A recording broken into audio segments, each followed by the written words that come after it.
How can you be so busy, Diana, that you can't even spare a minute to talk to me? I didn't realize your work was so important.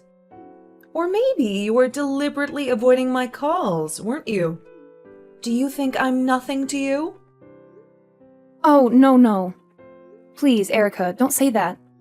You're a very valuable person to me. Very precious, too. I was truly overwhelmed with work. I was in a meeting from 10 a.m. and it just ended a few moments ago. I'm so sorry about that. Save your pathetic excuses, Diana.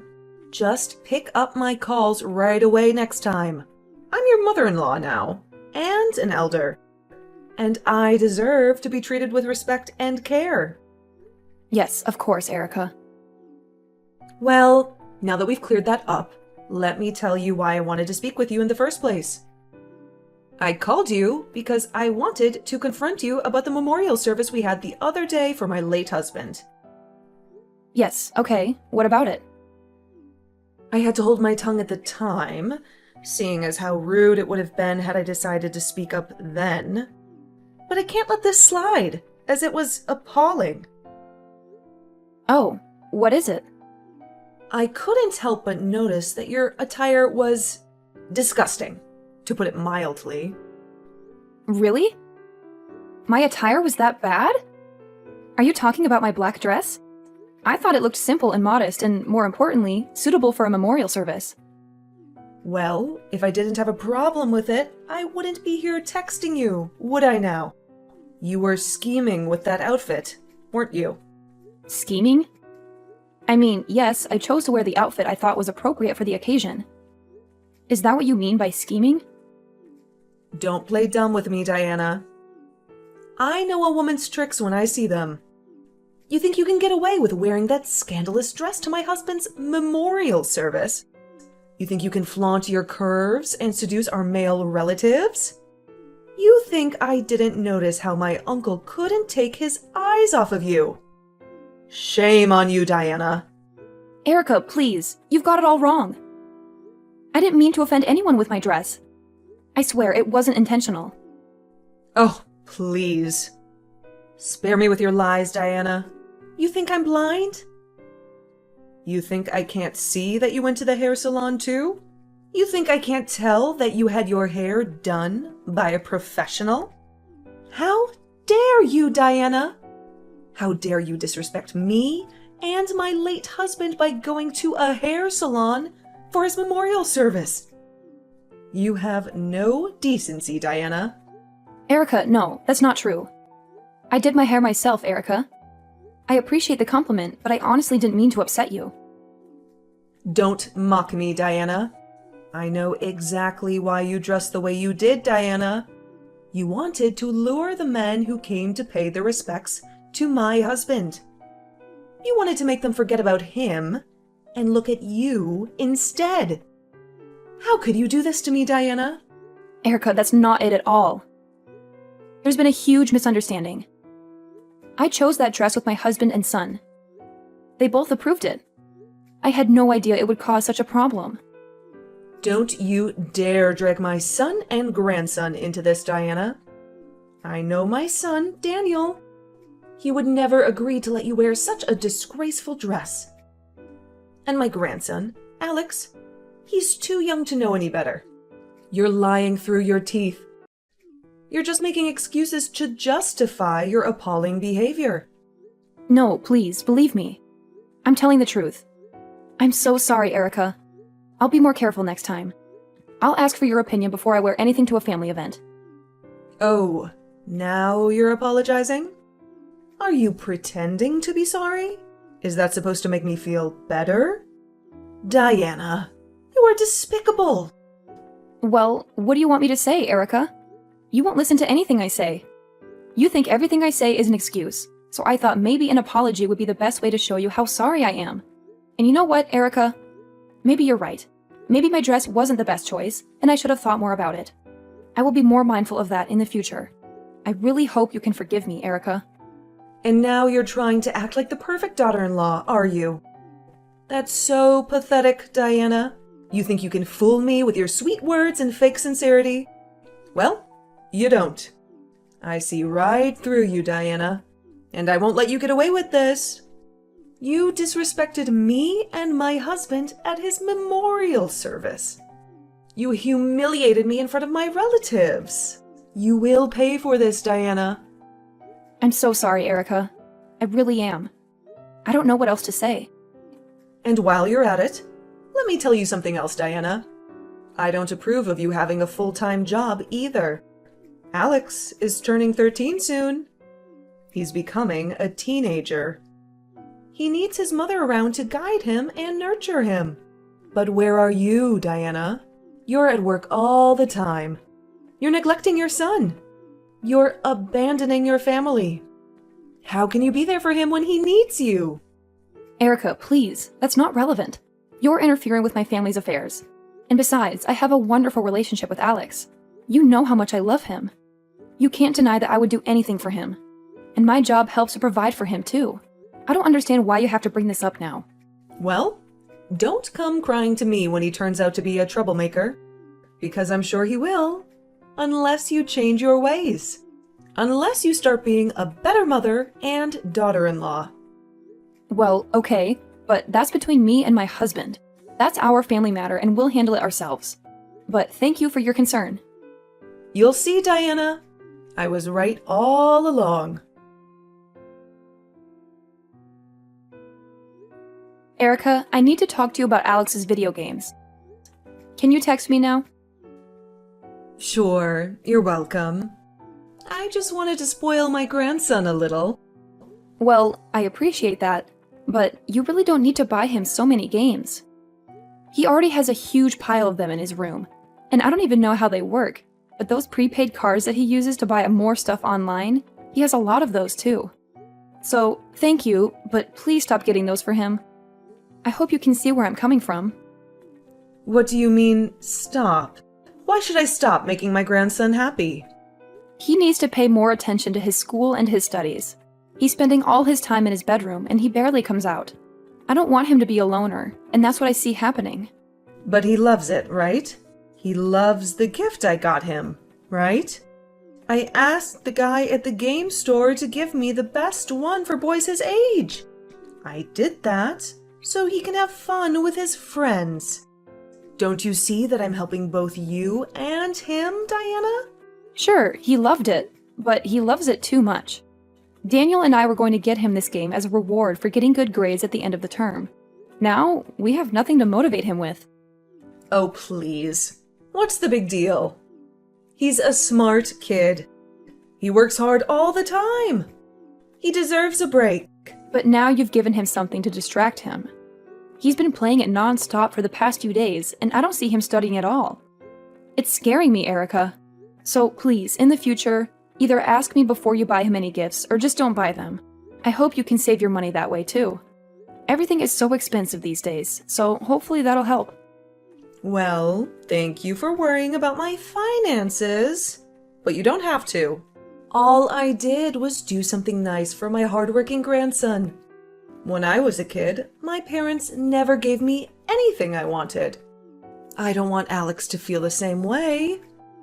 It was awful. I felt like I had nothing. I understand, and I'm sorry about that. But Alex is not lacking anything. Trust me, he's fine. We just don't want him to grow up spoiled, that's all. My goodness. Don't you think you're overacting over a game, dear? Well, this is how we want to raise our son. So please, respect that, and don't interfere with our parenting. As long as Alex is a happy kid, that's all that matters. And you call yourself a mother, Diana? Yes, I do, Erica. And I don't see anything wrong with a parent wanting their son to grow up well. He's only 13, and he doesn't need to be glued to his game console all day. We want him to learn the value of hard work and rewards. Oh, Diana, you're so uptight. He'll be fine. You worry too much. Boy, am I glad I'm not your daughter. I would hate you for the cruel things you do to me. Right, sure. We're so different, aren't we? Our values are worlds apart. We see things differently. We have nothing in common. And yet you're married to my son. It's so baffling to me. I can't comprehend it. Sometimes I wish I had a daughter-in-law who I could actually bond with. Right. My apologies. Well, fine. Whatever, you win. I'll do what you want. And I won't buy any more games for Alex. I hope you're satisfied now. Thank you for respecting that, Erica. Daniel and I are grateful. Diana, good evening. I just got your Mother's Day gift, so I wanted to thank you for that. Hi, Erica. How are you? I'm happy you got it. And no need to thank me. It's the least I can do for you. You must have heard from Daniel how much I adore the tea from Mirage Foray. I love all the different flavors in the box, too. So thank you, dear. I'm glad you like it so much, Erica. In fact, Quinn came over today and we had some cake with it, and she loved it too. Yeah, she texted me about it a while ago. I'm glad you both had a good time. Oh, so you've talked to her then? Maybe you can explain why she said such a strange thing to me earlier. What did she say? Well, she kept telling me to be nicer to you. Can you believe it? She thinks I'm not nice enough to you. Oh, really? I told her that it's not that I'm being mean to you on purpose. I'm not like that. I just say what I think. I'm an honest person, you see. You understand that, right? Yes. Yeah, I do. Well then, that's fine then. Problem solved. So, if you could do me a favor, that would be great. Next time you talk to Quinn, please tell her how nice I'm being to you. All right? Sure, I'll do that. I also have a question, dear. Sure, what is it? Why do you think both of my children side with you all the time? Isn't it ridiculous that they both favor you over me? I'm their mother, and I've done nothing wrong. I'm honestly shocked and a little hurt by this. I think you're just imagining things, Erica. Daniel and Quinn both love you and respect you so much. They tell me all the time, and don't worry about me. You can be honest with me anytime. Whatever it is, I'll understand. Well, I'm glad that you have a big heart. It's amazing how you're always so forgiving. Well, I mean, I have my limits too. But yeah, I'll do my best to try and understand you more. Well, I've decided to be much nicer to you from now on anyway. I can't have my children screaming at me for no reason now, can I? Sure, that sounds nice to not have them scream at me. It's been eye-opening, actually. Right, I see. By the way, I heard from Quinn that you have a weak stomach. Or is there another reason why you have an upset stomach? She told you? Yeah, I do have a weak stomach. But don't worry, as long as I take medicine, I'm fine. Is it from stress as well? That can trigger it too sometimes. Is it the stress that I give you, dear? Oh, no, I've had it since I was a girl. So it's not you at all. Well, that must be awful. Maybe it's the stress from work, too. Perhaps it's a good time to rethink working full-time, Diana. No? No, it's not work or anything. Like I said, I've had this for many years now. But thank you for your concern. Well, being a stay-at-home mom gives you the benefit of resting whenever you want, you know? I'm just reminding you of the wonders of being a stay-at-home mom, you see? So you should really consider that option, so that you can take better care of your health, dear. Sure. Diana, I didn't hear from you, so I got worried and texted you. Did you get my birthday gift, by the way? Yes, I got those lovely cookies. They smelled great. I made them with Daniel and Alex, and put your favorite chocolate chips in them. Which, by the way, we ordered specially from Thornton's, as they told me it was your favorite. It was so much fun making them with them too, so I hope you enjoyed them. Oh, right. Great to know. So, how were they?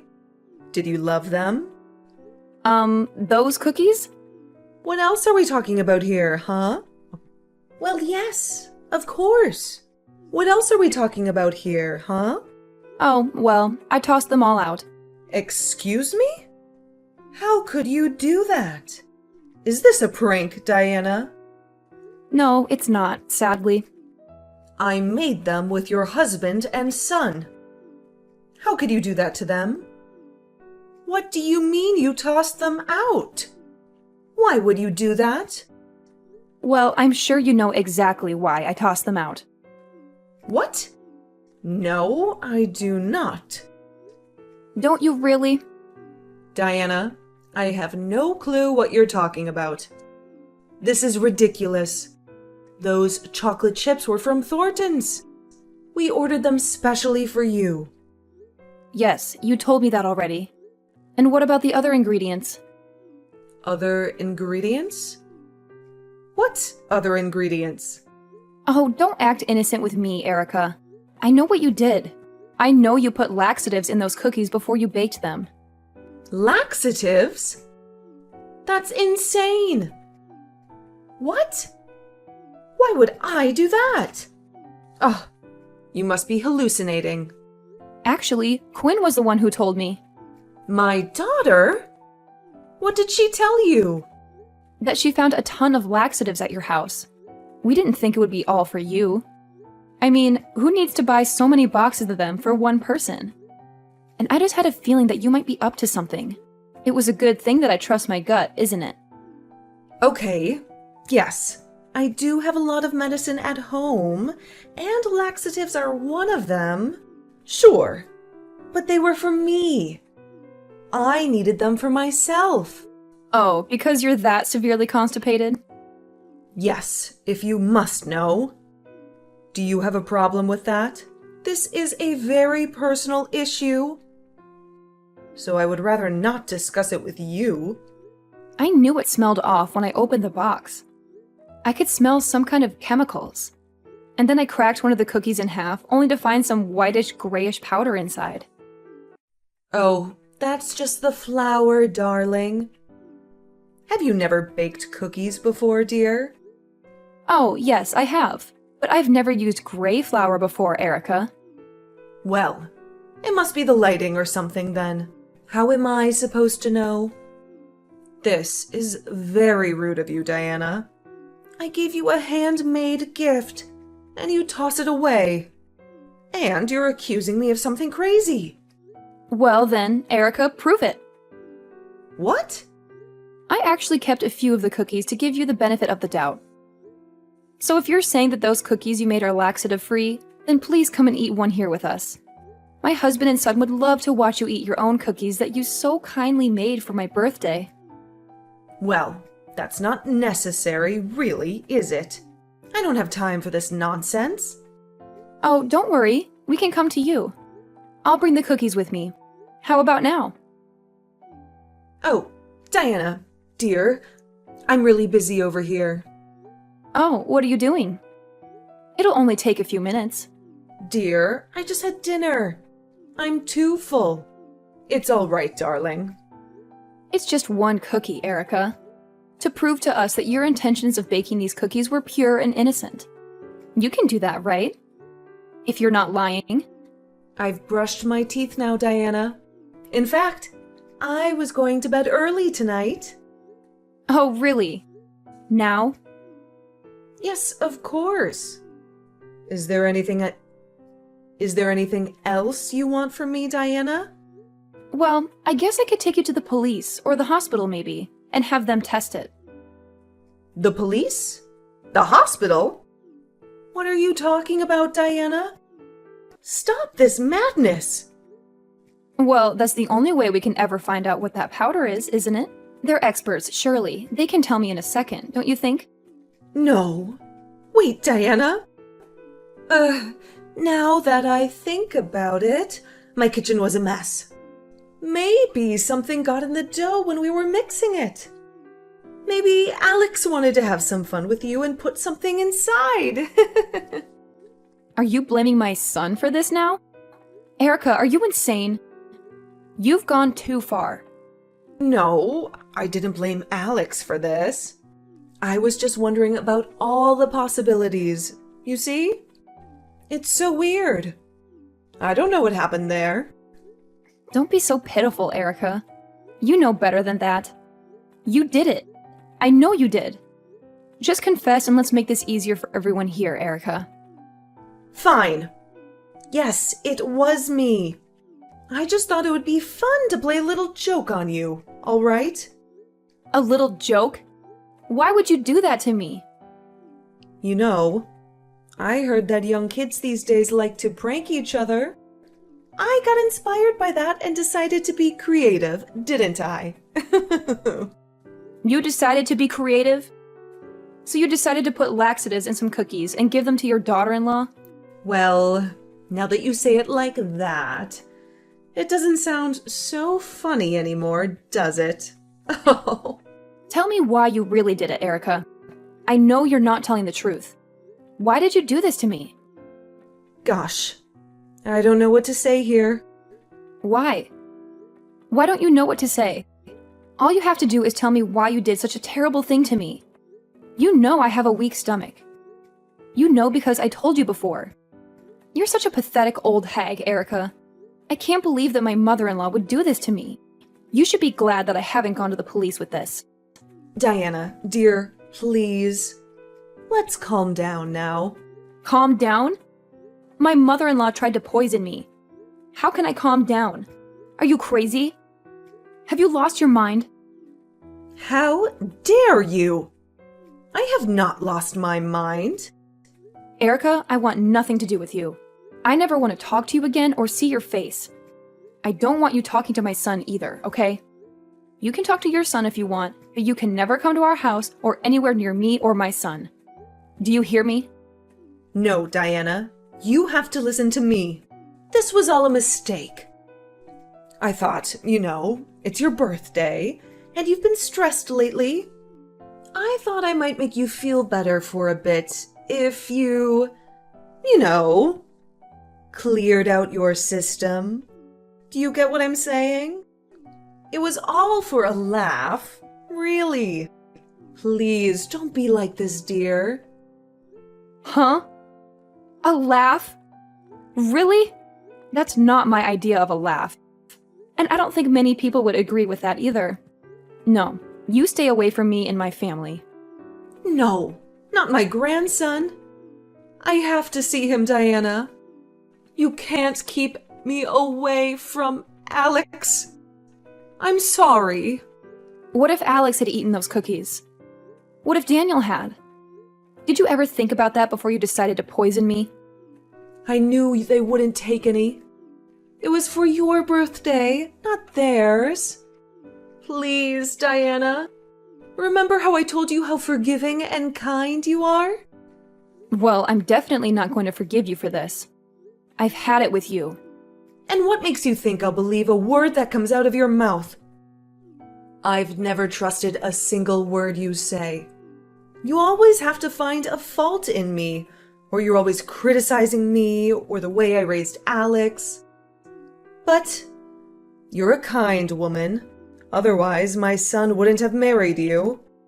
Isn't that right? Listen, since my husband passed away, Alex is the only good thing going on for me. I love to see him happy. So if you take him away from me, I wouldn't know what I'd do with myself. I wouldn't know how to live every day without knowing that I have a wonderful grandson. You should have thought about that before poisoning his mother then. I'm sorry, Diana. I truly am. What more do you want me to say, dear? Will you forgive me? Please. Nope. I will not forgive you. I can never forgive you for what you did. I don't think anyone in my position would either. I'm sure you can understand that. If you could just give me one more chance. I'll be nicer to you, like I said to Quinn the other day. Well, that didn't work out well either, did it? So much for trying to be nice to me. I really don't want my son or my grandson to hate me like this. Add your daughter Quinn to that list. Whose fault is that? Yours! I'll be nice. I won't complain about you working full-time anymore. In fact, I'll fully support you on that. I won't meddle with the way you raise Alex either. So please, dear, don't get angry at me like this. Well, sure, you won't tell me how to raise my kid. I won't let you. I don't know what kind of mother you think makes a good mother, but I know for sure that you're not an example of a good mother. Oh, trust me, I'll make sure you can never say a word about the way I take care of my family anymore, because I'll make sure to never, ever talk to you ever again. When I spoke to Quinn to thank her for giving me the heads up about the incident, Quinn went straight to her mother's house. There, she had found a pestle and mortar and empty boxes of laxative pills. It was clear evidence that her mother had deliberately put laxatives in those cookies. Quinn was so appalled and disgusted that she cut off all contact with Erica since then. I guess we were on the same page, or rather the same boat. My son also despised his grandmother for trying to harm me. The only one who Erica still had a connection with was my husband, but he kept his distance from her too. She was such a wicked mother-in-law to me. I was glad she was out of my life now. She couldn't see her grandson or her own kids. She got what she deserved. She had to face the consequences of her actions. Let's just say that she had a taste of her own medicine, right? No pun intended.